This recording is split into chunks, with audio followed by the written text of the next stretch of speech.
আমরা আজকে যেটা শুরু করছি আদর্শ গ্যাসের ক্ষেত্রে চাপের রাশিমালা নির্ণয়। তো প্রথমে আমাদের যেটা করতে হবে, আমরা একটা বক্স কল্পনা করব যে বক্সের মধ্যে আমাদের গ্যাস কতটুকু চাপ দেবে বা কতটুকু প্রেসার দিবে, তাই না? এটার জন্য আমরা একটা অ্যাক্সিস কল্পনা করি, তিনটা অক্ষ কল্পনা করি। তো ধরে নিচ্ছি এটা হচ্ছে আমাদের এক্স তিনটা অক্ষ, এক্স ওয়াই এন্ড জেড তিনটা অক্ষ তুমি কল্পনা করে রাখো। Okay sir. তো এটাকে আঁকবো আমি খাতায়? হ্যাঁ, এটা তুমি খাতায় ড্রয়িং করো, আমার সাথে সাথে ড্রয়িং করো, তাহলে সেক্ষেত্রে এটা মনে থাকবে যে আসলে কিভাবে আমরা এটা নির্ণয় করতে পারি, তাই না? প্রথমে আমরা তিনটা অক্ষ কল্পনা করি, এটা হলো এক্স অক্ষ, এটা হলো ওয়াই অক্ষ, আর এটা হচ্ছে জেড অক্ষ। আচ্ছা, এখন আমরা এই তিনটা অক্ষ বরাবর আমরা যেটা করব, আমাদের হচ্ছে একটা পাত্র কল্পনা করতে হবে। কি কল্পনা করতে হবে? একটা পাত্র কল্পনা করতে হবে। সেই পাত্রটা হতে পারে একটা ঘনক আকৃতির একটা পাত্র। তো আমরা একটা পাত্র কল্পনা করি, ধরুন পাত্রটা হচ্ছে এমন।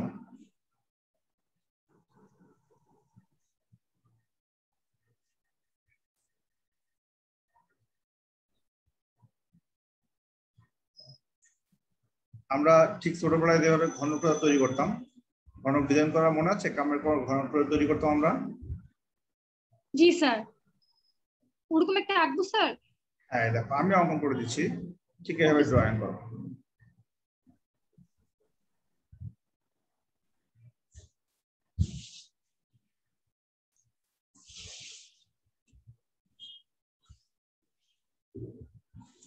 জাস্ট দেখে যেন মনে হয় যে এটা একটা বক্সের মতো মনে হয়, ঠিক আছে? এটা একটা বক্সের মতো আমি ড্রয়িং করে ফেলি, কারণ আমি এখানে একটা এর ভিতরে আমি গ্যাসের অণু নিয়ে কাজ করব। দেখো তো সুন্দর কি একটা বক্স মনে হচ্ছে? জি স্যার। এখন এখানে এই বক্সের বড় মোট কয়টা দেওয়াল আছে? স্যার কয়টা তল? তল আছে কয়টা? হ্যাঁ, ছয়টা তল। আচ্ছা, গুড। তো আমি এ একটা সারফেস কল্পনা করি, এ একটা তল, এটা মনে করো এ তল। হ্যাঁ, এটা একটা তুমি তল কল্পনা করো। এই তলে আমাদের হচ্ছে গ্যাসের চাপ কতটুকু হবে এই ওয়ালের মধ্যে, সেটা আমরা নির্ণয় করব। তো আমরা প্রথমে কল্পনা করব কি যে প্রত্যেকটা বাহুর দৈর্ঘ্য এল। আমাদের এখানে যে আমরা যে বক্সটা তৈরি করছি না, এই বক্সের প্রত্যেকটা বাহুর দৈর্ঘ্য ধরবো কত? এল ধরবো। এল এল এটা দৈর্ঘ্য এল, এটার দৈর্ঘ্য এল, আবার এটার দৈর্ঘ্য এল। মানে আমাদের এক্স অক্ষ বরাবর এল, ওয়াই অক্ষ বরাবর এল, আর হচ্ছে জেড অক্ষ বরাবর যেটা আছে এটা, এই তলটা হচ্ছে এল, এই তলটাও কি এল। এল ধরে নিচ্ছি আমরা। কি ধরে নিচ্ছি? এল ধরে নিচ্ছি। তাহলে আমরা যদি বলি যে এখানে তল মোট 6টা, তার ভিতরে আমাদের একটা তলের নাম দিলাম এ তল, এটা হচ্ছে যেটা ইয়েলো কালার, এটা হচ্ছে এ তল, এ সারফেস। আর এটা হচ্ছে আমাদের আরেকটা সারফেস, সেটা হলো এ প্রাইম। এটা আমি অন্য একটা কালার দিয়ে বোঝাচ্ছি, এটা হচ্ছে এ প্রাইম সারফেস বা এ প্রাইম তল, অথবা সেম ইয়েলো কালার দিলে বুঝতে সুবিধা হবে। তাহলে দুইটা তল কল্পনা করি আমরা। আপাতত দুইটা তলের ভিতরে আমরা ধাক্কাটা মেজারমেন্ট করব। মেজারমেন্ট করে আমরা 6টা তলের ভিতরে নির্ণয় করব, কারণ একটা গ্যাসের অণু এখান থেকে মনে করো এ দেয়ালে ধাক্কা খাবে, তাই না? এখান থেকে এ দেয়ালে ধাক্কা খাবে, আবার এখান থেকে ফিরে আসবে, এখান থেকে আবার সে এই যে এ প্রাইম যে ওয়ালটা আছে সেই ওয়ালের দিকে ফিরে আসবে, এই ওয়ালের দিকে ফিরে আসবে না? জি স্যার। আচ্ছা, গুড। এখন আমরা যেটা নির্ণয় করব সেটা হচ্ছে যে কোনো একটা অণুকে কল্পনা করি আমরা। অণুটা মনে করো আমি এখানে রেড কালার দিয়ে বুঝালাম, আমরা একটা অণুর কথা চিন্তা করি। আচ্ছা, এরপরে লিখো যে পাত্রের প্রত্যেকটা হচ্ছে ওয়ালের দৈর্ঘ্য ধরেছি এল, তো সেক্ষেত্রে আমরা আয়তন ধরেছি কত? এল কিউব, তাই না? আয়তন কত লিখেছি? এল কিউব। এল কিউব। তাহলে আমরা এখন লিখে নিচ্ছি যে আবদ্ধ পাত্রের তুমি জাস্ট বুঝে নাও, আপাতত বুঝে নাও, লেখার দরকার নাই। আমরা এখানে ম্যাথ মানে ইকুয়েশনটা বের করার পরে আমরা একটা ম্যাথ করবো। হ্যাঁ, আবদ্ধ পাত্রের প্রতিটি ওয়ালের দৈর্ঘ্য, প্রতিটি দেওয়ালের দৈর্ঘ্য,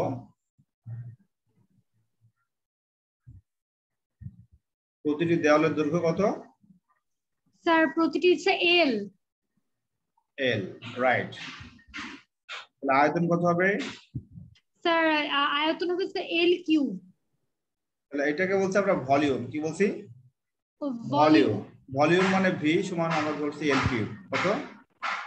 এল কিউব। ভলিউম ভি সমান হচ্ছে এল কিউব। এল কিউব। আচ্ছা, এবারে হচ্ছে এম ধরো প্রতিটা অণুর ভর। এখানে আমরা ধরি যে আমাদের এর ভিতরে মোট এন সংখ্যক অণু আছে এখানে, আর আমরা ধরি হচ্ছে প্রতিটা অণুর ভর। এখানে আমাদের এই পাত্রের ভিতরে আমরা ধরি যে টোটাল অণু আছে এন সংখ্যক। হ্যাঁ, ধরি গ্যাস অণু আছে, ধরি গ্যাস অণু আছে এন সংখ্যক।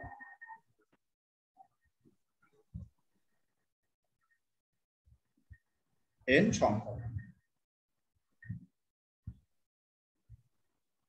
তাহলে আর প্রতিটা অণুর ভর ধরো এম, স্মল এম। কি ধরেছো? Small M. দেখো প্রতিটি অণুর ভর, আচ্ছা তুমি লিখে নাও, সুন্দরভাবে লিখে নাও। জি স্যার, আমি লিখতেছি স্যার। প্রতিটি অণুর ভর ধরো স্মল এম। জি স্যার। তাহলে প্রতিটি অণুর ভর যদি স্মল এম হয় তাহলে বলো তো মোট ভর কত হবে? স্যার প্রতিটি স্যার এন এম। গুড। তাহলে মোট ভরটা ধরেছি আমরা ক্যাপিটাল এম। ক্যাপিটাল এম সমান হচ্ছে এন এন এম, তাই না? N M. তাহলে ক্যাপিটাল এম সমান কত পাইলাম? ক্যাপিটাল এম সমান পাইলাম এন এম। মানে ছোট হাতের এম থাকবে। আচ্ছা, এন সংখ্যক অণু, এখানে মোট অণু আছে কয়টা? এন সংখ্যক, তাই না? আচ্ছা, এখন আমরা নির্ণয় করে ফেলবো যে আসলে আমরা কিভাবে এই গ্যাস অণুগুলোকে আমরা চাপের মাধ্যমে নির্ণয় করি যে এই ওয়ালে কতটুকু চাপ দিবে। আমাদের এই গ্যাস অণুটা ওয়ালে কতটুকু চাপ দিবে সেটা আমাদের নির্ণয় করতে হবে। এখন একটা বিষয় কল্পনা করো যে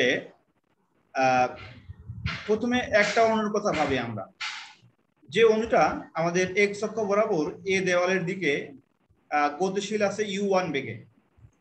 আমরা প্রথমে কল্পনা করি যে আমাদের যেটা আছে এক্স অক্ষ বরাবর একটা অণু এ দেওয়ালের দিকে একটা u1 বেগে গতিশীল। সুতরাং এই অণুটা এক্স অক্ষের সাথে একটা তোমার লম্ব বরাবর একটা u1 বেগে ধাক্কা খায়।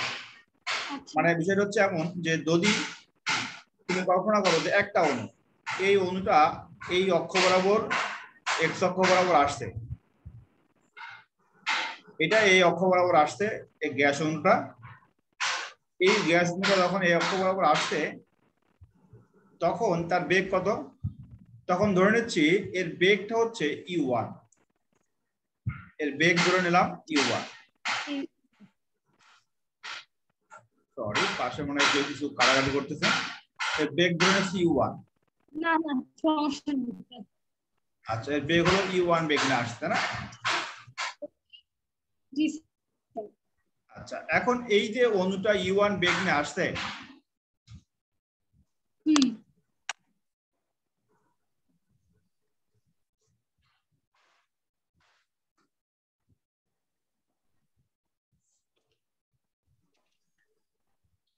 আচ্ছা এই যে অণুটা u1 বেগ নিয়ে আসছে, এই অণুর বলতো ভরবেগ কত হবে? ভরবেগ স্যার মানে মিটার পার সেকেন্ড ওই হিসেবে স্যার। আমরা বলেছি যে একটা অণু আসছে, তাহলে এই একটা অণুর ভর ধরেছি m, স্মল m, তাই না? জি স্যার। স্মল m যদি একটা অণুর ভর হয় তাহলে সেই অণুটার ভরবেগ কত হবে? সেই অণুটার ভরবেগ হবে ভর ইনটু বেগের গুণফল বের করে ফেলি আমরা। তাহলে আমরা ভরবেগ পাইলাম হচ্ছে m ইনটু কত বলো তো? u1। জি স্যার, u1 যেহেতু বেগ আমরা u1 ধরেছি। এটা হচ্ছে আদি বেগ। এখানে কি প্রত্যেকটা স্যার, এখানে কি বেগটা বলতে প্রতিটা মানে সিঙ্গেল অণুর বেগ বোঝাচ্ছে স্যার? হ্যাঁ, আমি ধরেছি একটা অণুর বেগ। একটা অণুর বেগ নিয়ে আমি কল্পনা করি। হ্যাঁ, আমি একটা অণুর বেগ নিয়ে আমি একটা অণুর বেগ নিয়ে কল্পনা করব। হ্যাঁ, তো আমি একটা অণুর বেগ নিয়ে কল্পনা করলে আমার যেহেতু এখানে অণু আছে n সংখ্যক, অর্থাৎ এখানে মোট অণু আছে n সংখ্যক না?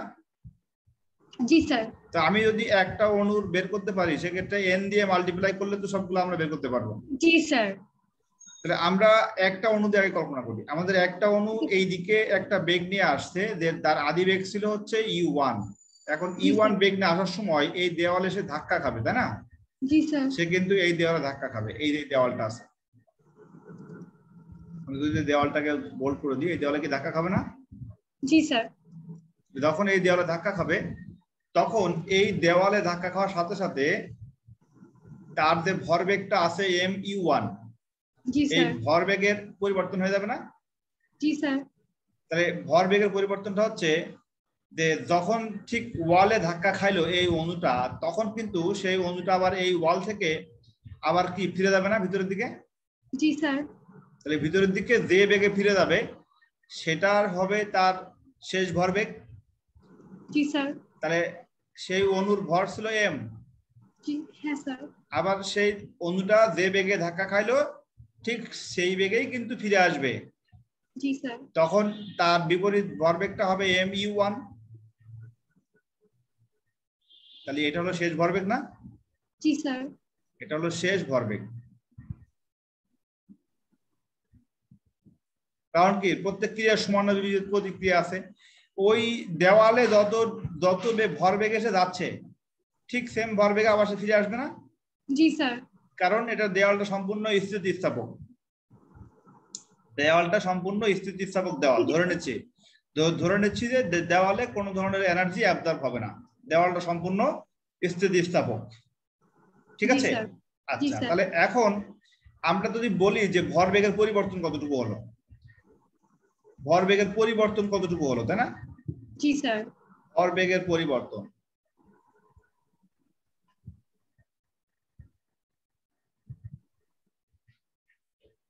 ভরবেগের পরিবর্তন সমান আমাদের পরিবর্তন আমরা যেটা নির্ণয় করব সেটা কি বলতো, যে শেষ ভরবেগ মাইনাস প্রথম ভরবেগ, আদি ভরবেগ। জি স্যার। শেষ ভরবেগ মাইনাস, হ্যাঁ লিখে নাও, শেষ ভরবেগ মাইনাস আদি ভরবেগ, শেষ ভরবেগ মাইনাস আদি ভরবেগ। তাহলে শেষ ভরবেগ e1 থেকে স্যার, এখানে e-টা কি স্যার বড় হাতে নাকি ছোট হাতে লেখা স্যার? আমি দেখতে পাচ্ছি না স্যার। এটা কি ছোট হাতের স্যার? ছোট হাতের, হ্যাঁ। তুমি এমনি তোমার মোবাইলে জুম করে দেখতে পারবে না? জুম আউট বা জুম ইন করে ট্রাই করিনি স্যার, একটু দেখি স্যার। দেখো দেখো না, হ্যাঁ দেখতে পাচ্ছ জুম করে? হ্যাঁ হ্যাঁ স্যার, u1। হ্যাঁ, তাহলে আমরা পাইলাম শেষ ভরবেগটা হচ্ছে পাইলাম কত, mu1 মাইনাস mu1 শেষ ভরবেগ। এই যে আমাদের এটা ছিল শেষ ভরবেগ। জি স্যার। আর আদি ভরবেগ ছিল mu1। জি স্যার। তাহলে আমরা পাইলাম হচ্ছে শেষ ভরবেগ মাইনাস আদি ভরবেগ হলো mu1। তাহলে টোটাল ভরবেগ কত হলো? ভরবেগের পরিবর্তন কত হলো স্যার? এখানে কি শেষ ভরবেগটা কি স্যার মাইনাস mu1? হ্যাঁ, ওই যে সে যখন ফিরে আসছে, ধাক্কা লেগে যখন ফিরে আসছে, তখন তো তোমার এই যে এ প্রাইম যে দেওয়ালটা আছে এদিকে ফিরে আসছে না? জি স্যার।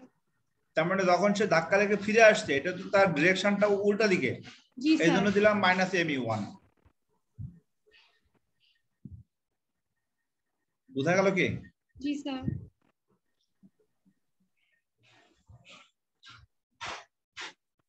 এখন এই যে ভরবেগের পরিবর্তন হলো কত, ভরবেগের পরিবর্তন, আচ্ছা স্যার, আমরা এখানে mu1 mu2 কেন ধরিনি স্যার? যে বেগে গেছে সেই বেগ সেম বেগেই ফিরে আসছে, কারণটা হচ্ছে ওইটা সম্পূর্ণ স্থিতিস্থাপক দেওয়াল। আচ্ছা আচ্ছা। ওখানে কিন্তু লেখা আছে সম্পূর্ণ স্থিতিস্থাপক দেওয়াল, মানে দেওয়ালটা সম্পূর্ণ স্থিতিস্থাপক হওয়ার কারণে সে ওই যে অণুটা ধাক্কা খাবে সে সেই বেগে আবার ফিরে আসবে। যদি দেওয়ালটা স্থিতিস্থাপক না হইতো তাহলে কি হতো, তাহলে ওখানে বেগটা কমে যেত, সেখানে হচ্ছে বেগের যে শক্তি বা এনার্জিটা অ্যাবজর্ব হতো, অ্যাবজর্ব হয়ে ওখান থেকে ঠিক তোমার অল্প বেগে আবার ফিরে আসতো, কম বেগে ফিরে আসতো। যেমন আমি বলি, যদি একটা ট্রাক যদি মনে করো একটা ছোট্ট একটা ওয়ালে ধাক্কা দেয়, তাহলে দেখবা ট্রাকটা হচ্ছে একদম মানে ওয়ালটা ভেঙে ফেলবে। কারণ ওয়ালটা হচ্ছে কম স্থিতিস্থাপক। এখন যদি মনে করো একটা ট্রাক পুরো একটা বিশাল একটা বিল্ডিং এ ধাক্কা দেয়, তখন কিন্তু বিল্ডিং এর কিচ্ছু হবে না, বরং আরো উল্টা ট্রাক যে বেগে ধাক্কা দিয়েছিল ও সেম বেগে আবার পেছনের দিকে ফিরে যাবে। জি স্যার। তাহলে বোঝা গেল যে বিল্ডিং সম্পূর্ণ স্থিতিস্থাপক। তো আমরা মূলত কল্পনা করছি যে একটা স্থিতিস্থাপক দেওয়াল, যে দেওয়ালটা মনে করো একেবারে স্টেবল, যেখানে ধাক্কা দিলেও ওর কিচ্ছু হবে না, তাহলে যে বেগে ধাক্কা দিবে সেই বেগেই ফিরে আসবে না? জি স্যার। এটা বলছে। এখন বলছি যে ভরবেগের যে নিত্যতা সূত্র, সেই অনুসারে এই ধাক্কাবাদে সংঘর্ষ হয়, এই সংঘর্ষের ফলে এই দেওয়ালটিও সমান ও বিপরীত ভরবেগের পরিবর্তন হবে। জি স্যার। তাহলে একটা হচ্ছে অণুর ভরবেগের পরিবর্তন, আর একটা হচ্ছে যে দেওয়ালের ভরবেগের পরিবর্তন। কারণ যখন অণু যখন দেওয়ালে ধাক্কা দিল, তখন দেওয়ালও তো একে ধাক্কা দিয়ে ফিরে দিবে। জি স্যার। একটা অণুর ভরবেগের পরিবর্তনটা হচ্ছে তোমার -2m(u1) এখন যে দেওয়ালে ধাক্কাটা দিল, ওই দেওয়ালেরও তো একটা ফিডব্যাক ধাক্কা আছে। মনে করো একজন ফুটবলার যখন বলে লাথি দেয়, তখন কিন্তু আপাত দৃষ্টিকোণ থেকে মনে হয় যে বল ফুটবলারের উপরে কোনো ক্রিয়া করছে না, সম্পূর্ণ ফুটবলার বলকে কিক করে বলটাকে সরিয়ে দিচ্ছে। এটা আসলে ভুল। যখন আমরা ফুটবলে কিক করি, তখন কিন্তু ফুটবল আমাদের উপরে একটা ফোর্স দেয়, আমাদের একটা ফোর্স দেয়। হ্যাঁ, কেন দেয়? কারণ ওই বলের একটা নির্দিষ্ট ভর আছে, আর ওই বলের একটা নির্দিষ্ট বেগ আছে। হতে পারে প্রাথমিক অবস্থায় তার বেগটা খুবই নেগলিজিবল, বাট সেই বলও কিন্তু আমাকে একটা উল্টা দিকে ফিডব্যাক দিবে, তাই না? সো অণুটা যখন এই দেওয়ালে ধাক্কা দিবে, তখন কি হবে? তখন কিন্তু এই দেওয়ালে একে ধাক্কা দিবে না? ধাক্কা দিবে কিনা? তাহলে সেম ভাবে এই যে ভরবেগেরও দেওয়ালেরও ভরবেগের পরিবর্তন হবে। এখন লিখি যে দেওয়ালের ভরবেগের পরিবর্তন। এখন লিখে নাও যে যেহেতু সম্পূর্ণ স্থিতিস্থাপক দেওয়াল, এজন্য লিখে নাও এই দেওয়ালটিও সমান ও বিপরীত ভরবেগের পরিবর্তন হবে 2m(u1). আমরা এখন লিখে নিই। আগে কি লিখবো দেওয়ালের? দেখো দেওয়ালের ক্ষেত্রে, আচ্ছা স্যার, দেওয়ালের ক্ষেত্রেও ভরবেগের পরিবর্তন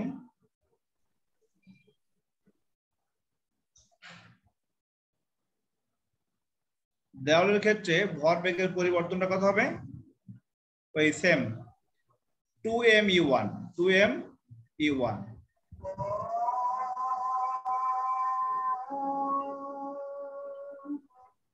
তো এটা হচ্ছে দেওয়ালের ক্ষেত্রে ভরবেগের পরিবর্তন 2m(u1).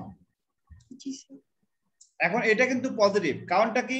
একটা হচ্ছে দেওয়ালের ভরবেগের পরিবর্তন, আরটা হচ্ছে অণুর ভরবেগের পরিবর্তন। যদি ভরবেগের পরিবর্তন দুইটা অপোজিট না হয়, তাহলে কিন্তু ধাক্কা কখনোই হবে না। ধাক্কাটা হইতে হলে অবশ্যই দুইটা অপোজিট দিকে ভরবেগের পরিবর্তন ঘটতে হবে, ঠিক আছে? যদি একই দিকে একইভাবে ভরবেগের পরিবর্তন হয়, তার মানে সেখানে কোনো ধাক্কাই নেই, সেখানে মনে করতে হবে সব ধাক্কাটা একদিকেই যাচ্ছে। মানে দুইটা বল যদি সামনাসামনি এসে ধাক্কা খাওয়ার পরে অপোজিটে সরে যায়, তখনই সেটাকে আমরা বলি ধাক্কা। আর যদি দুইটা বল যদি ধাক্কা খেয়ে অপোজিটে না যেয়ে একই দিকে চলে যায়, তাহলে মনে করতে হবে সেখানে কোনো ধাক্কাই হয়নি। এই জন্য বলা হচ্ছে যে অপোজিটে ভরবেগের পরিবর্তনটা ঘটতে হবে, এটাকে বলা হয় বিপরীত ভরবেগের পরিবর্তন। এখন ধরে নাও যে এই ভরবেগের পরিবর্তনটা হয়েছে টি সময়ের মধ্যে। এখন লিখে নাও, ধরি টি সময়ে ভরবেগের পরিবর্তন সাধিত হয়। লিখো, ধরি টি সময়ে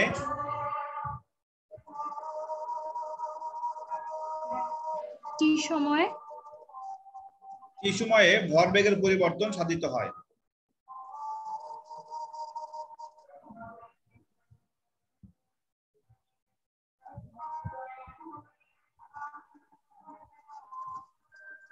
বা সম্পাদন হয়।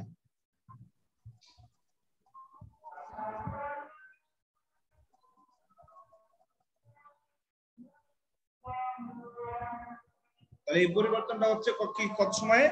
এই পরিবর্তনটা হচ্ছে টি সময়ে। আচ্ছা, এখন আমাদের এই টি সময়ের ভিতরে একটা জিনিস চিন্তা করতে হবে যে এখানে যে দেওয়ালটা আছে এ দেওয়াল, এই এ দেওয়ালের, আচ্ছা আদানটা শেষ হলে আবার শুরু করি। হ্যাঁ জি স্যার।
আচ্ছা, এখন লিখে নাও যে যেটা লিখছো যে টি সময়ে ভরবেগের পরিবর্তন সাধিত হয়।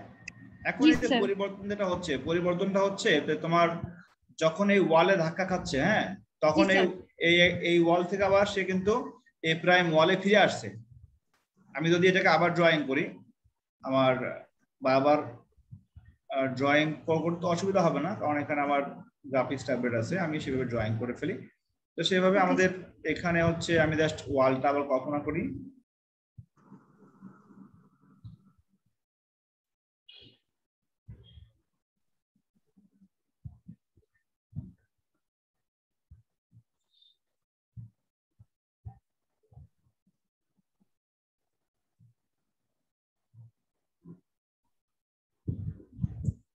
ওকে, তাহলে এক্স অক্ষ, এটা ওয়াই অক্ষ, এটা জেড অক্ষ।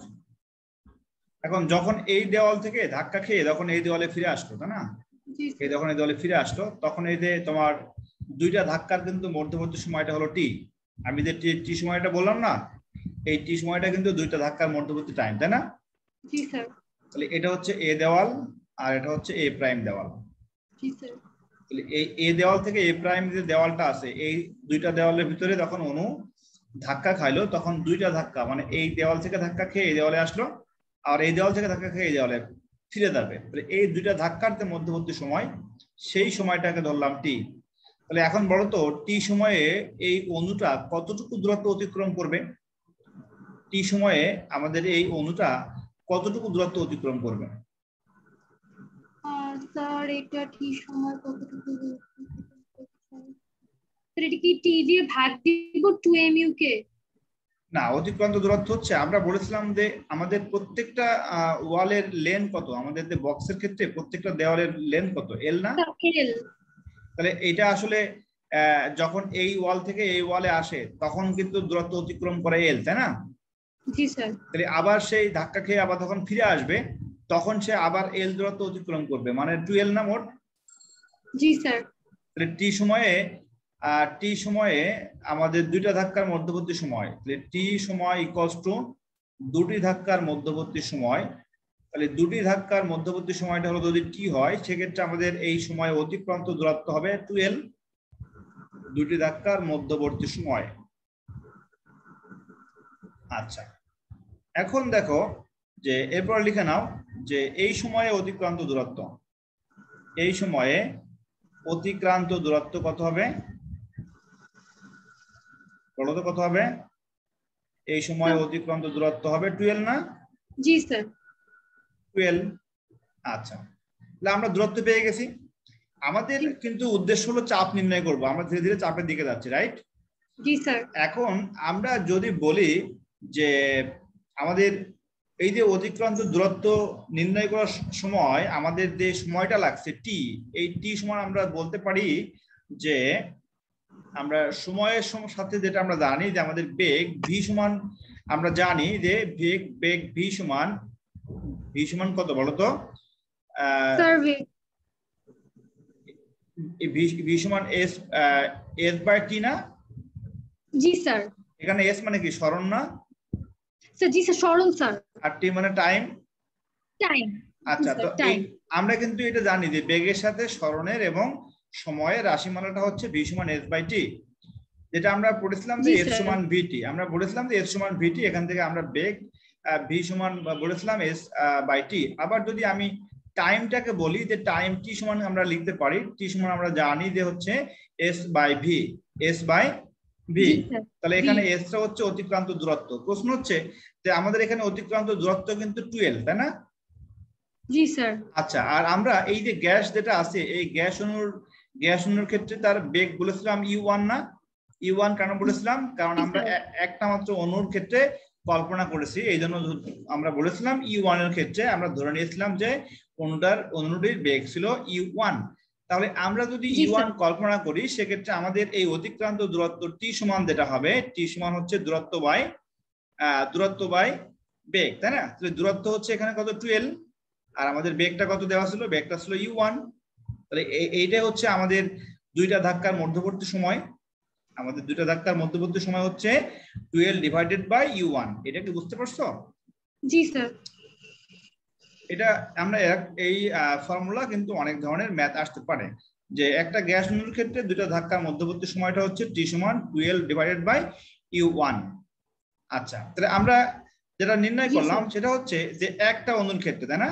এটা কিন্তু আমাদের একটা অণুর ক্ষেত্রে আমরা নির্ণয় করছি। সুতরাং এই যে অণুটা আছে, এই অণুটা সংঘর্ষের ফলে এই দেওয়ালের ভরবেগের পরিবর্তন কতটুকু হবে? ভরবেগের পরিবর্তন আমরা এখন নির্ণয় করব, ভরবেগের পরিবর্তন। তাহলে ভরবেগের পরিবর্তনের হার, হ্যাঁ ভরবেগের পরিবর্তনের হার দেখো, আমরা কিন্তু ভরবেগের পরিবর্তনের হারটা যখন নির্ণয় করব তখন দেখো কিভাবে নির্ণয় করতে পারি ভরবেগের পরিবর্তনের হার। আচ্ছা দেখো, ভরবেগের পরিবর্তনের হার টি সময়ে, আমাদের টি সময়ে ভরবেগের পরিবর্তন কতটুকু হয়েছে বলতো? টি সময়ে ভরবেগের পরিবর্তন কতটুকু হয়েছে? Sir 2m u1। টি সময়ে নেটটা স্যার আজকে একটু ডিস্টার্ব দিচ্ছে তো স্যার, কি করে স্যার শুনতে একটু প্রবলেম হচ্ছে স্যার। আচ্ছা বলতেছি টি সময়ে, হ্যাঁ টি সময়ে ভরবেগের পরিবর্তন আমরা এখন দেখব টি সময়ে ভরবেগের পরিবর্তন কতটুকু। আমাদের টি সময়ে ভরবেগের পরিবর্তনটা হয়েছে, দেখো আমাদের টি সময়ে ভরবেগের পরিবর্তনের হার বলছে যে অণুটি সংঘর্ষের ফলে আমাদের এ দেওয়ালের ভরবেগের পরিবর্তনের হার বলতে আমরা যেটা জানি যে আমাদের টি সময়ে পরিবর্তনটা হয়েছিল 2mu1। এটা ছিল আমাদের ভরবেগের পরিবর্তন, তাই না? এখন তাহলে একক সময়ে ভরবেগের যে পরিবর্তন, এটাকে বলা হয় পরিবর্তনের হার। তাহলে পরিবর্তনের হারটা হচ্ছে 2mu1 ডিভাইডেড বাই কত লেখা যায়? টি লেখা যায় না? জি স্যার। যদি আমরা ঐকিক নিয়মে এটা হিসাব করি তাহলে এটা হচ্ছে আমাদের একক সময়ে ভরবেগের পরিবর্তন। আচ্ছা, আমাদের উদ্দেশ্য হচ্ছে যে আমরা নির্ণয় করব কি বলতো? স্যার চাপ। আমরা চাপ নির্ণয় করব, তাই না? এখন প্রশ্ন হচ্ছে যে আমরা টি এর যে মানটা পেয়েছি, সেই মানটা আমরা যদি এখানে বসিয়ে দিই তাহলে মানটা কত পেয়েছি আমরা? টি এর মান উপরে দেখে আসো, টি এর মানটা পেয়েছি আমরা 12 বাই u1 না? এই যে এটা দেখতে পাচ্ছ? জি জি স্যার। আমরা উপরে টি এর মানটা কত পেয়েছি? টি এর মান স্যার আমরা পেয়েছি 12 বাই u1। এখন তুমি টি এর মানটা বসিয়ে দাও। আচ্ছা স্যার। তাহলে পরিবর্তনের হার, ভরবেগের পরিবর্তনের হার বসিয়ে দাও, সেটা হলো 2mu1 ডিভাইডেড বাই টি এর মানটা হচ্ছে পেয়েছি কত? 12 ডিভাইডেড বাই কত পেয়েছি বলো? 12 ডিভাইড বাই u1। আচ্ছা, তাহলে আমরা এই মানটাকে এখন যদি এভাবে লিখে ফেলি কত হবে দেখে নাও। তাহলে এখানে বলো তো কোনটা কোনটা কাটা যাবে? স্যার এখানে কি স্যার মানে 2u1 এর নিচে হচ্ছে স্যার 12 বাই u1 এটা আসছে। এখন স্যার তারপর এটা এখন স্যার 2 2 কাটা যাবে, তারপরে কত হবে? m তারপর m u1 স্কয়ার। জি sir, m u1 square by l। তাহলে এটা হচ্ছে আমাদের ভরবেগের পরিবর্তনের হার।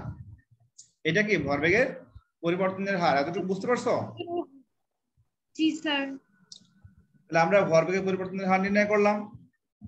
এখন দেখো আমরা জানি যে ভরবেগের পরিবর্তনের হার তার উপরে প্রযুক্ত বলের সমানুপাতিক, অর্থাৎ ভরবেগের পরিবর্তন বেশি হলে বলটাও বেশি হবে, বা ভরবেগের পরিবর্তন কম হলে বলটাও কম হবে।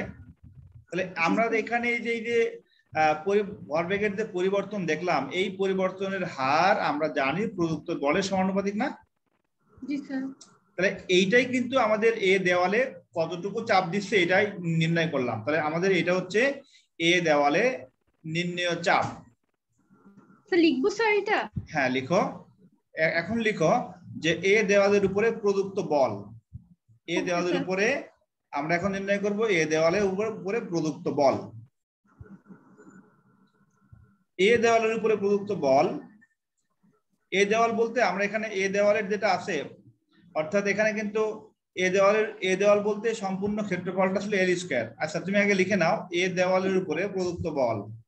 জি স্যার লিখেছি স্যার। এ দেওয়ালের উপরে প্রযুক্ত বল, কারণটা কি বলতো? আমরা বলেছি বল কার সমানুপাতিক? স্যার ভরবেগের।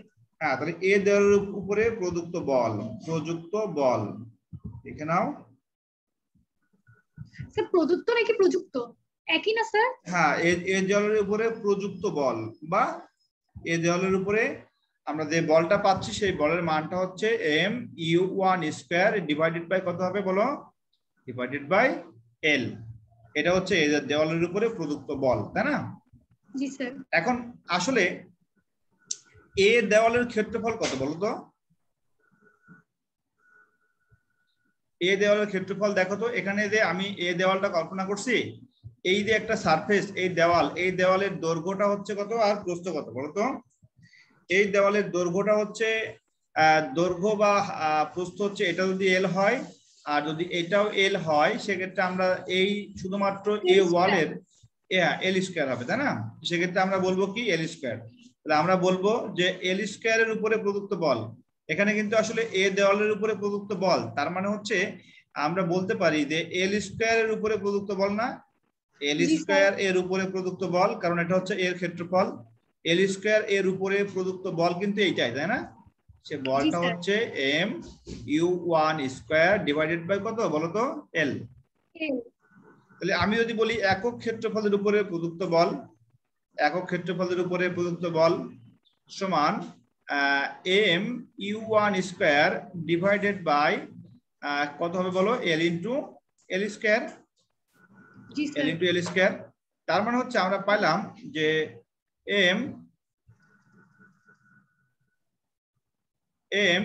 mu1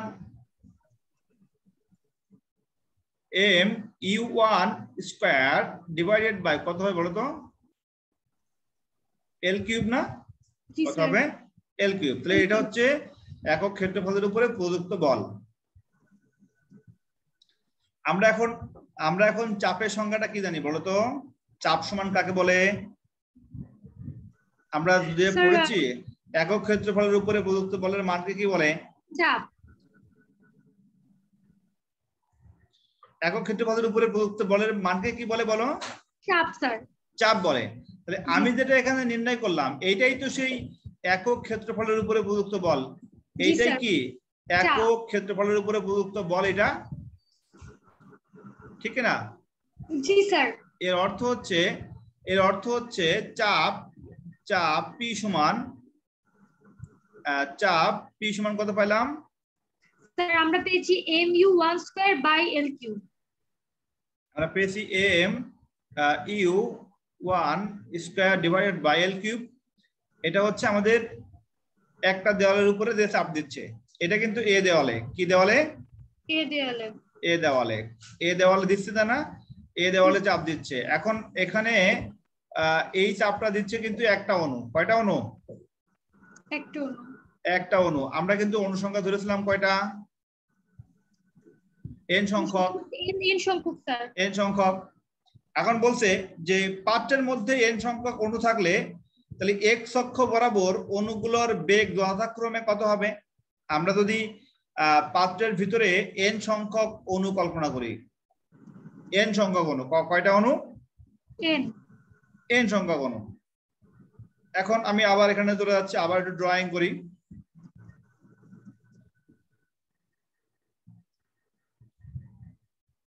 আচ্ছা দেখো,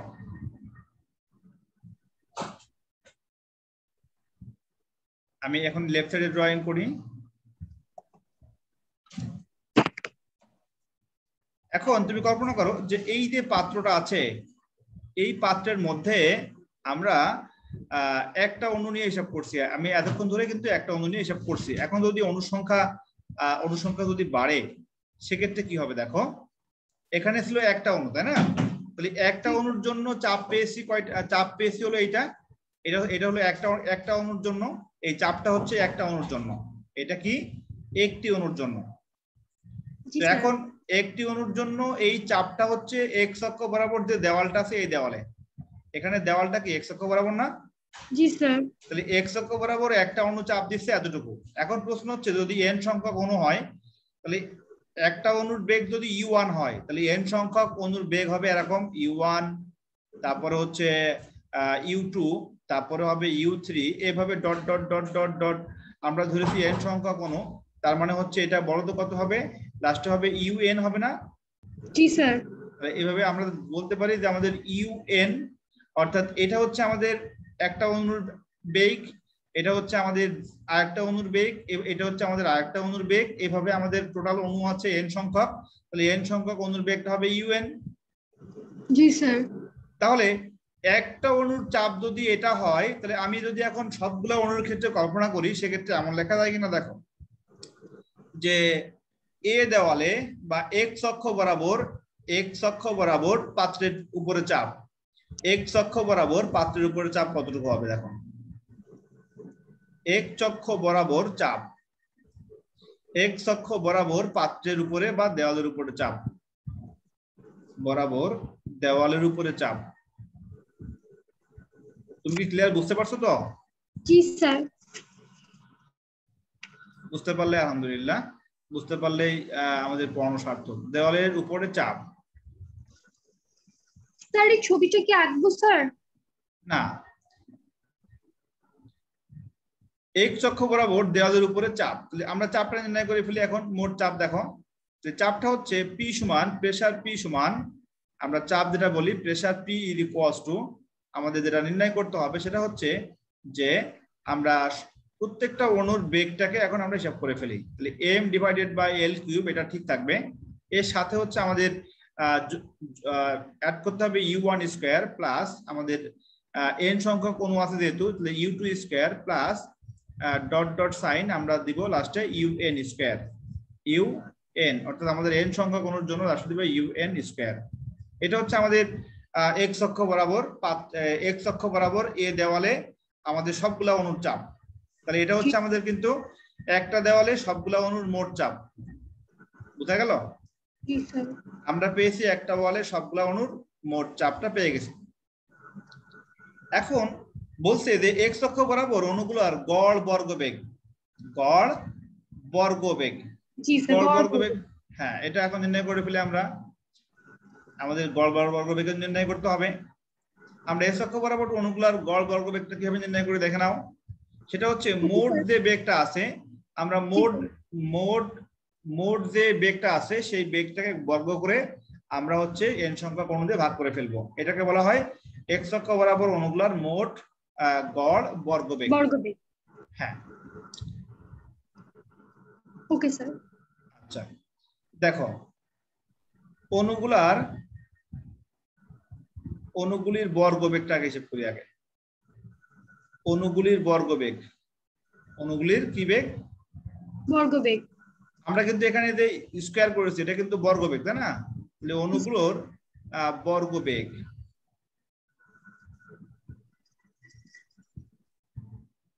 সমান, অণুগুলোর বর্গবেগ সমান কি বলো?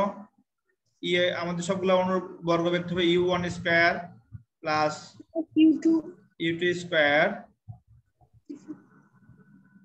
প্লাস ডট ডট কত হবে? un square. এটা হচ্ছে অণুগুলার বর্গবেগ। এখন এই অণুগুলার যদি আমি গড় বর্গবেগ নির্ণয় করতে চাই, তাহলে এখানে অণু সংখ্যা ছিল কি n না? জি স্যার, n দিয়ে ভাগ দিতে হবে। n দিয়ে ভাগ দিতে হবে। তাহলে এখন আমরা যদি বলি যে গড় বর্গবেগ, গড় বর্গবেগ সমান, এটা n দিয়ে ভাগ করে ফেলো।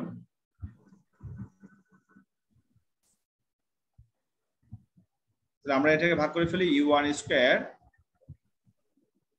প্লাস কত হবে বলো, u2 square plus dot dot dot sign দিতে হবে plus un square divided by, আমরা এখন ভাগ করে ফেলবো কত দিয়ে, n দিয়ে, তাই না? এটা হচ্ছে আমাদের অনুগুলার গড় বর্গবেগ।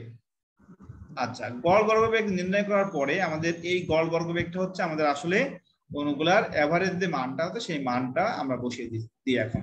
ওকে, তাহলে আমাদের গড় বর্গবেগের সূত্রটা হচ্ছে, লিখে নাও, এটার সমান আমরা লিখতে পারি U bar square, U bar square. Clear? এটা হচ্ছে আমাদের গড় বর্গবেগ। তাহলে ইউ যেটা আছে ওইটা হচ্ছে আমাদের ইউ স্কয়ার মানে বর্গ, আর তার গড় করলে সেটা এভারেজ দিলে বার হয়ে যায়। ঠিক আছে, কি হয়ে যাবে, বার হয়ে যাবে। হ্যাঁ, এটা তোমাদের বইয়ের সব থেকে বড় ইকুয়েশন, এই জন্য একটু হয়তো বা প্রথম প্রথম একটু কষ্ট হতে পারে, পরে এটা বুঝতে সহজ বলে মনে হবে। তাহলে আমরা সহজ লিখতে পারি u1 square plus u2 square plus u3 square সমান, আমরা কি লিখতে পারি দেখো, plus dot dot dot un square সমান কি লেখা যাবে,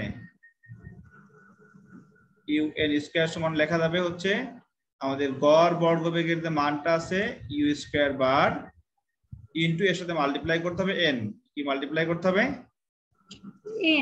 n মাল্টিপ্লাই করতে হবে। এটা হচ্ছে আমাদের বর্গবেগের যে মান। এখন আমরা এই মানটা এখানে পুট করে দিই। তাহলে x অক্ষ বরাবর মোট চাপ কত হলো, x অক্ষ বরাবর মোট চাপটা লিখে ফেলো। ওকে, তাহলে মোট চাপটা হচ্ছে x অক্ষ বরাবর, মোট চাপ x অক্ষ বরাবর চাপ ইজ ইকুয়ালস টু কত লেখা যাবে, দেখো লেখা আছে p equals to m by l cube, তার মানে চাপ p is equals to m divided by l cube into এই যে এই মানটা কত পেয়েছি বলো তো, এই মানটা হচ্ছে স্যার p সমান m বাই l কিউব, না এই যে এইটা পেয়েছি, এই মানটা সমান, জি জি স্যার, u স্কয়ার ইনটু এই মানটা বসিয়ে দাও। তাহলে আমি এভাবে লিখতে পারি, আমি আগে nটা লিখে দিই, n আমাদের বর্গ এভারেজ গড় বর্গবেগ যেটা আছে, তাই না? জি স্যার। এভারেজ স্কয়ার ভেলোসিটি, এটাকে বলা হয় এভারেজ স্কয়ার ভেলোসিটি। এটা হচ্ছে একটা দেওয়ালের জন্য, একটা দেওয়ালের জন্য যতগুলা চাপ দিচ্ছে, তাই না? জি স্যার। ওকে, এটা x অক্ষ বরাবর, কোন অক্ষ বরাবর, x অক্ষ বরাবর। এখন বলছে, এখন ধরা যাক কোনগুলো x অক্ষ বরাবর গতিশীল না হয়ে যে কোনো দিকে গতিশীল, যদি যে কোনো দিকে হয় সেক্ষেত্রে একটি অণুর কথা বিবেচনা করা যাক, যে কোনো দিকে যার বেগ c, যে কোনো দিকে যার বেগ c, আমরা তো আগে ধরেছিলাম x অক্ষ বরাবর, তাই না? এখন এই অণুটা যদি যে কোনো দিকে c বেগে যায় এবং x y z অক্ষ বরাবর তার বেগের উপাংশগুলো ভাগ করে ফেলি, আমরা ভেক্টরে পড়েছিলাম একটা বেগকে একটা উপাংশ ভাগ করা যায়, তাই না?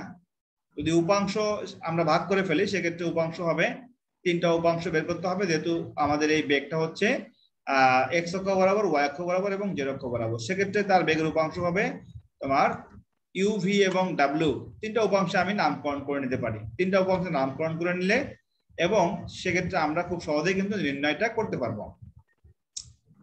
তাহলে এখন যেটা করতে হবে সেটা হচ্ছে যে অণুগুলোর ক্ষেত্রে আমরা বের করব যে যে কোনো দিকে তার বেগ, যে কোনো দিকে তার বেগ যদি c হয় সেক্ষেত্রে এই c বেগের উপাংশ আমরা কিন্তু ধরেছিলাম কি, আমরা ধরেছিলাম যে x অক্ষ বরাবর, তাই না? আমরা ধরেছিলাম x অক্ষ বরাবর। এখন যদি অণুগুলা যে কোনো দিকে হয়, আমি আবার ড্রয়িং করি এটা বোঝানোর জন্য।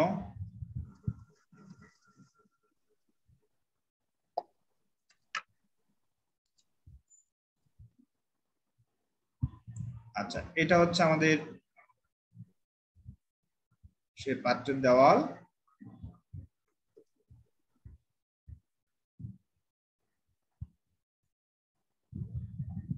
ঠিক আছে? এটা হচ্ছে আমাদের ওয়াই অক্ষ, এটা এক্স অক্ষ, আর এটা কি জেড অক্ষ, তাই না? এখন যদি এই অণুটা যে কোনো দিকে যাচ্ছে, তাই না, যে কোনো দিকে র্যান্ডমলি ছোটাছুটি করতে, সেটা এই দিকেও হতে পারে, সেটা এই দিকেও হতে পারে, এই দিকেও হতে পারে, এই দিকেও হতে পারে, এই দিকেও হতে পারে। এখন আমরা এই যে বেগটা আছে, এখানে বেগের তিনটা উপাংশ আছে, সেটা হলো যে তিনটা বেগের উপাংশ হলো তোমার একটা হলো ইউ উপাংশ, একটা ভি উপাংশ, একটা ডাব্লিউ উপাংশ। আমি ধরে নিচ্ছি যে অণুটা এই তিনটা উপাংশ নিয়ে আছে, অর্থাৎ এক্স অক্ষ বরাবর ইউ, ওয়াই অক্ষ বরাবর ভি, আর ডাব্লিউ ধরলাম জেড অক্ষ বরাবর, ঠিক আছে? কিন্তু এই তিনটা উপাংশ কোন বেগের উপাংশ? সেটা হলো সি বেগের উপাংশ। ধরে নিচ্ছি সি একটা বেগ, যেটা র্যান্ডম বেগ, মানে যে কোনো দিকে বেগ সি, তার উপাংশ হলো তিনটা, ইউ, ভি আর ডাব্লিউ, ঠিক আছে? আমার কথা বুঝতে পারছো? জি স্যার। আচ্ছা, এখন আমি যদি এই তিনটা বেগের ক্ষেত্রে যদি বলি যে অণুগুলার গড় বর্গবেগ কত হবে, অণুগুলার যদি আমি গড় বর্গবেগ চিন্তা করি, সেক্ষেত্রে আমাদের নির্ণয় করতে হবে যে এই যে আমরা মানটা পেয়েছি, সেই মানটাকে আমরা যেটা করব সেটা হলো সি স্কয়ার তার এভারেজ সমান আমরা বলতে পারি যে ইউ স্কয়ার তার average plus V one square তার এভারেজ, যদি আমরা বলতে পারি ইউভি ডাব্লিউ, তাই না, ইউভি ডাব্লিউ। হ্যাঁ, তাহলে এখানে ইউ, হ্যাঁ, ইউ স্কয়ার, ভি স্কয়ার এবং ডাব্লিউ স্কয়ার তার এভারেজ, এটা হচ্ছে তার তিনটা বেগের উপাংশটাকে আমরা যোগ করে ফেললাম। এটাকে বলা হচ্ছে যে অণুগুলার যে কোনো দিকে তার গড় বর্গবেগ। আচ্ছা, আমরা এখন যেটা পাইলাম সেটা হচ্ছে যে কোনো দিকে অণুগুলার গড় বর্গবেগ সি স্কয়ার তার এভারেজ পাইলাম। যেহেতু বিপুল সংখ্যক অণু এলোমেলো ভাবে গতিতে গতিশীল, সেহেতু কি করতে হবে, বিশেষ কোন দিকে তাদের বেগের উপাংশ কম বা বেশি হওয়ার কোনো কারণ নেই। তাই আশা করা যায় সবগুলাই সমান, অর্থাৎ যেহেতু এখানে সবগুলাই এলোমেলো ভাবে গতিশীল, সেক্ষেত্রে আমরা বলতে পারি যে সবগুলোর বেগের উপাংশ এখানে সমান। যদি বেগের উপাংশ সমান হয়, সেক্ষেত্রে আমরা বলতে পারি যে আমাদের U equal V equal W, যদি উপাংশ সমান হয়, তাই না? এখানে সবগুলা এলোমেলো ভাবে সমান ভাবে গতিশীল, তাহলে সবগুলার উপাংশ সমান হবে না? জি স্যার, সবগুলোর উপাংশ এখানে সমান হবে। এখন যদি উপাংশ সমান হয়, তাহলে আমরা কিন্তু অলরেডি বের করতে পারি কার মান বলতো?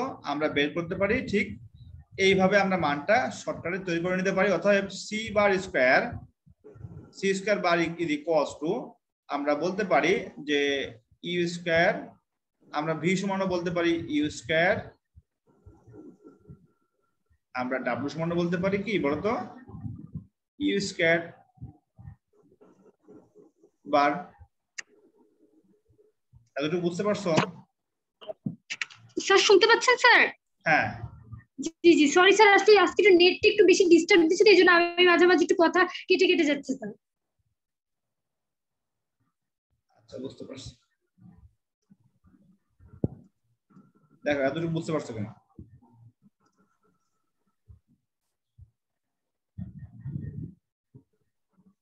এতটুকু বুঝতে পারলে হবে। স্যার ওখানে কি ডাব্লিউ স্কয়ার বার উপরে স্যার? হ্যাঁ, বার মানে তো এভারেজ, এভারেজ মানে গড়, তাই না?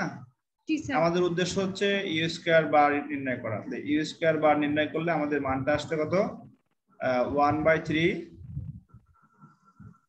সি স্কয়ার তার বার। এটা হচ্ছে আমাদের অণুর ক্ষেত্রে তার গড় বর্গবেগের মান যে কোনো একটা অক্ষ বরাবর, এক্স অক্ষ বরাবর হতে পারে, ওয়াই অক্ষ হতে পারে, জেড অক্ষ বরাবর হতে পারে, কারণ আমরা তিনটাকে ইকুয়াল ধরে নিয়েছি।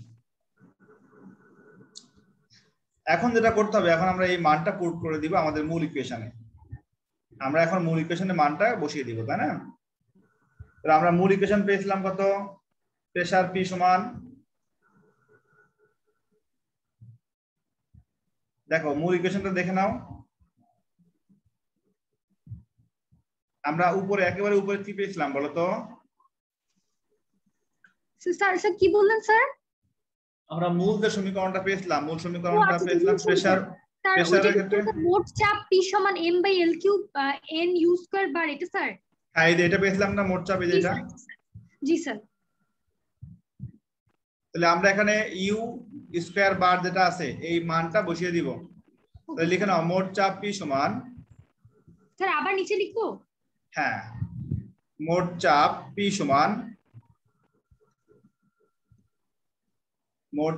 সমান m/l cube m divided by l cube তারপর n U square bar. U square বারের মান ছিল 1/3 1 divided by 3 c bar square, তাই না? এটা হচ্ছে আমাদের মোট চাপের মান। তাহলে এখন আমি যদি একটু ভালো করে লিখি বা সাজিয়ে লিখি, তাহলে P সমান 1/3 m n c স্কয়ার তার এভারেজ আর নিচে হলো l কিউব। জি স্যার। এটা কি l কিউব না? জি স্যার। এখন এই যে পাত্রটা আমরা কল্পনা করেছি, এই পাত্রের আয়তন ছিল কত? দেখো তো, প্রথমে একেবারে লিখেছে আয়তন কত ছিল স্যার? মানে একদম লেখার শুরুতে স্যার এই যে লিখছিলাম আমরা স্যার আয়তন l কিউব। l কিউব মানে v না? জি স্যার। আমরা পেয়েছিলাম v না আয়তন? জি স্যার, v আয়তন v সমান l কিউব। তাহলে আমরা লিখতে পারি p সমান লিখতে পারি কি বলতো 1/3 v 1/3 v mn c square তার বার।